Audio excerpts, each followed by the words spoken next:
So it is a special welcome to any of you moms out there, and I am lucky enough to have my own mother here from Minnesota, mom, wave, and my mother-in-law here, wave. So I got both of my moms here, and my kids, and my niece, and my cousin, and lots of friends. It's a great day.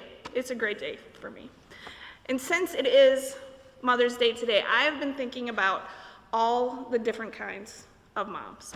The single moms, the working moms, the stay-at-home moms, the helicopter moms, the cool moms, the bad moms, the PTA moms, the dog moms, the soccer moms, the step moms, and then there are the mothers.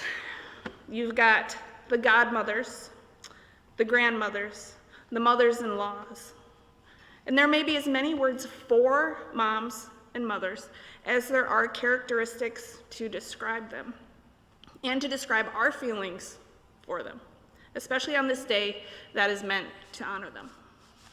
Most of you don't know that I am both a poet and a writer, and from my earliest memories, I have been writing poetry, especially when I have a strong emotion to convey. And so today, I brought 2 poems to share with you as we consider the maternal people in our lives. This first one I wrote to my paternal grandmother when I was about 5 or 6 years old. Can we get the, is there an image? Does somebody have an image to put up for me? There it is. I'll read it to you since it's my 5-year-old handwriting. It says happy birthday at the top, and then it says, I love you little, I love you big, I love you like a little pig. From SIGNE. And when my grandmother died at age 99, my dad found this card tucked into her desk where she had kept it for 35 years or so. And he gave it to me. Of course, I don't remember writing it, but I'm so glad he gave this to me so that I could have that memory. I've written a lot of poetry since that time, and I think I've improved on my rhyming, but I'll leave you to judge that with this next poem, which I wrote a couple of years ago when I thought about my own mom, my mother-in-law, and specifically about the way that my own kids loved me with such ferocity and forgiveness despite my imperfections as a mom. This poem is entitled, Mom Is. Tiny pink flowers, cupcakes with sprinkles, a warm summer day, a star with its twinkles. The breeze through the trees, a hug squeezed real tight. The best bedtime story told twice in one night. A pup's tail wagging, a run around the bases, pancakes for dinner with chocolate chip faces. Presents on birthdays, surprises from dad, a piggyback ride and ice cream when you're sad.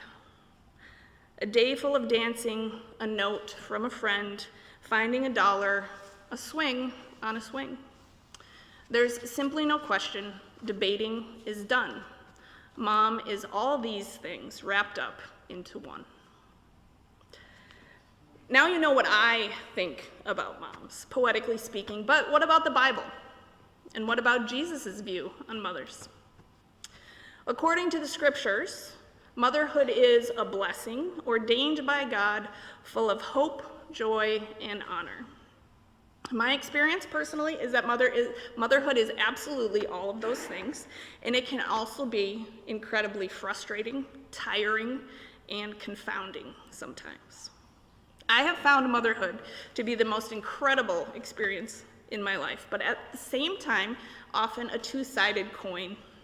Heartwarming and heartbreaking, invigorating and exhausting, hilarious and tragic. It is so many things. What about Mary, the mother of Jesus? Clearly, she holds great significance in Jesus' life. And when we consider her appearances in the scriptures, there is so much humanness in her. As I was preparing for this worship service today, it was the first time I really studied Mary and her actions or interactions with Jesus in the Bible. So let's start first with the pregnancy. She had to have been so unsure, so terrified and confused, and for many good reasons, but she put her faith and trust in God. And we see her taking this arduous journey with Joseph to Bethlehem while very pregnant, 9 months pregnant, riding on a donkey. I remember being 9 months pregnant with Morgan and trying to go to a play and sit in a chair. I cannot imagine riding on a donkey for many, many days in that condition. Then getting there, finding she has no place to stay and must give birth in a stable.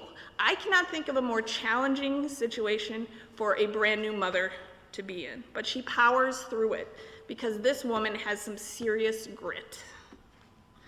We hear in the scriptures that Mary and Joseph teach Jesus their faith traditions, and when he is 12 years old, he goes to the temple, leaving his parents concerned about him because they can't find him for 3 days. If any of you have ever lost your children, either like for an hour, it's terrifying. Imagine your kid goes missing for 3 days, and then you find him and he says, "Well, didn't you know I'd be in my Father's house?" Most of us, fortunately, can't imagine what that would be like. But for Mary, she must have been beside herself with fear and probably frustrated after finding him perfectly healthy and seemingly unconcerned about his parents' feelings.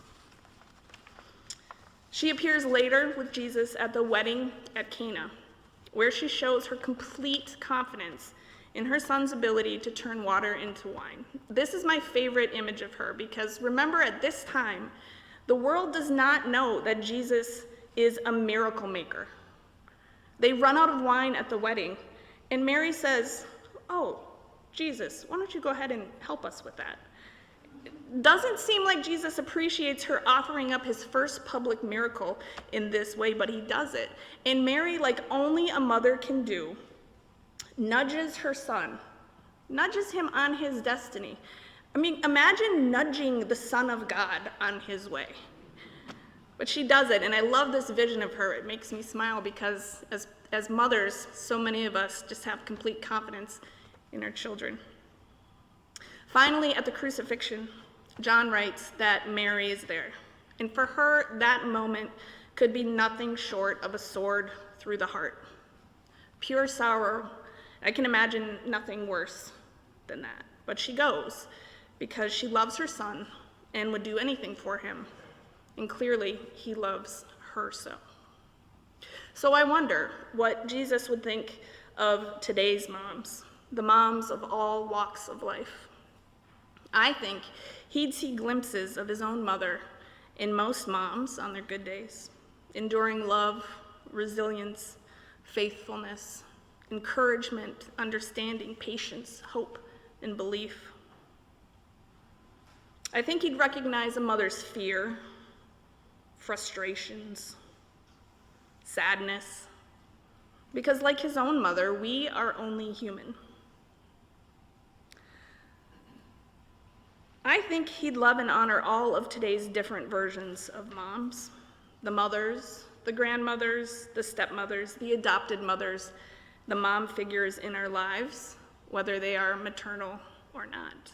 And I think if he were here today in the flesh, he would raise a cup on this Mother's Day in a toast to all the moms with love. Amen.